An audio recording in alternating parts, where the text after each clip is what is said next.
AP CM చంద్రబాబుపై మాటల తూటాలు పేల్చారు మాజీ మంత్రి గుడివాడ అమర్నాథ్. యువతకు మాయ మాటలు చెప్పి మోసం చేయొద్దని సూచించారు. 2014-19 మధ్యకాలంలో 3 సార్లు విశాఖలో సమ్మిట్లు నిర్వహించారన్నారు. అప్పట్లో 19 లక్షల కోట్లు వచ్చాయని చంద్రబాబు ప్రచారం చేసుకున్నారని, కానీ 2019లో వైసీపీ పవర్లోకి వచ్చే నాటికి కేవలం 35,000 కోట్లు మాత్రమే వచ్చాయని చెప్పుకొచ్చారు మాజీ మంత్రి గుడివాడ అమర్నాథ్. లేదా వారు చెప్పినటువంటి ఇటువంటి సమావేశాల్లో వారు చెప్పినటువంటి మాటలు కానీ ఇవన్నీ రియలైజ్ అవుతాయి, ప్రత్యక్షంగా ఇవన్నీ పెట్టుబడులుగా మారుతాయి అన్నటువంటిది పెద్దగా ఎవరికి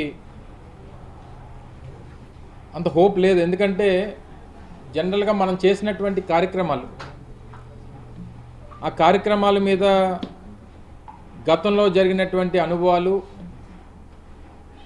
ఇవన్నీ కూడా దానికి ప్రామాణికంగా ఉంటాయి. నాకు తెలిసి 2014 నుంచి 19 మధ్యలో 3 పర్యాయాలు, 2016, 17, 18 అనుకుంటా, సబ్జెక్టు కరెక్షన్, లేదా 15, 16, 17 3-4 సందర్భాల్లో ఈ రకంగానే పార్ట్నర్షిప్ సమ్మిట్స్ని విశాఖపట్నం వేదికగా నిర్వహించారు. ఒక సంవత్సరం ఏమో 6 లక్షల కోట్లు, ఒక సంవత్సరం